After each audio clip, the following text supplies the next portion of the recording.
বলছে উনি হারবেন, 25 মে আমাদের জঙ্গলমহল মেদিনীপুরের 8টা আসন আছে, 8টাতেই মমতা ব্যানার্জি হারবেন, খুব খারাপভাবে হারবেন।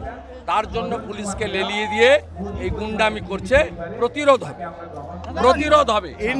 ইন্ডিয়া জোট ক্ষমতা এলে বাইরে থেকে সব রকম সমর্থন করে সরকার করব মমতা বন্দ্যোপাধ্যায় বলেছেন। Question does not arise. এর উত্তর অধীর চৌধুরী বিমান বস্তি। সন্দেশখালীর মহিলারা, গ্রামবাসীরা বলছেন যে পুলিশ তল্লাশির নামে অত্যাচার করছে, তারা রাত পাহারা দিচ্ছে। প্রতিরোধ হবে, ওখানেও মাতঙ্গিরা জেগে উঠেছে। ধন্যবাদ ভাইপোকে সন্দেশখালীটাকে উস্কে দেওয়ার জন্য। এক সিভিক ভলেন্টিয়ার নাকি তথ্য পাচার করছে গ্রামবাসীদের পুলিশের কাছে, পুলিশকে দেখিয়ে দিচ্ছে। বেশ কিছু সিভিককে এই কাজে, কালকে মমতা ব্যানার্জির সঙ্গে 1300 সিভিক হাঁটবে কাঁথিতে। তাদের বলেছে ইউনিফর্ম খুলে সাদা গেঞ্জি জামা পরে আসতে। আর মমতা ব্যানার্জিকে বলবেন কালকে মুখ সামলে থাকতে।